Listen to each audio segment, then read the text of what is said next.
And new at 11, one benefit to these frigid days and nights, that is, if you can just wait a few months to see it. Yeah, you'll see fewer of those annoying bugs in the spring. And 10 on your sides, Jason Marks is live in Portsmouth to explain. Jason?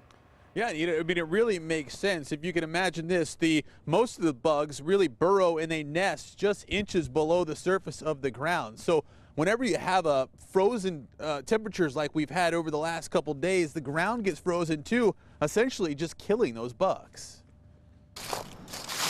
It's hard to imagine anything positive walking to our cars in these frigid temperatures, but experts say there are. Lots of insects. Dr. Peter Schultz teaches at the Hampton Roads Agriculture Research and Extension Center.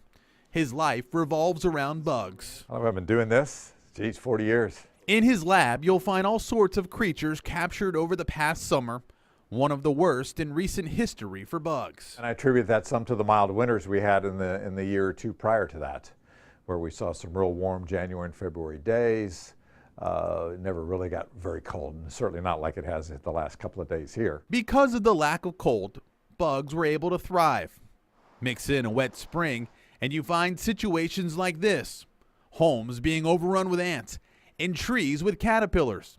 But Schultz says even a few of these miserable cold days will make a difference. The cold has its advantages, and certainly one of them is the fact that some of the insects that we have experienced problems with will be killed by the cold. The below freezing conditions take out most of the insects that aren't used to the cold weather. The one that jumps out at me is the imported fire ant, the one that has come in from South America back in the 1930s and has worked its way north over the decades and has shown up in the Virginia Beach, Hampton Roads area in the last 15 or 20 years.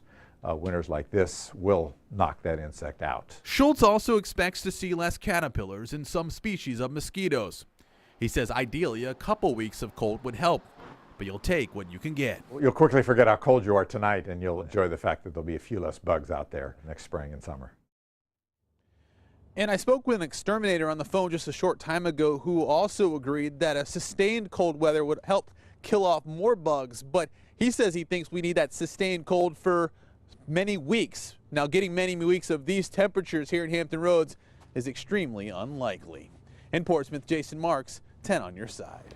Now, Dr. Schultz says the cold weather also has the same effect on plants. Many of those unwanted weeds will now die off because of the freezing temps.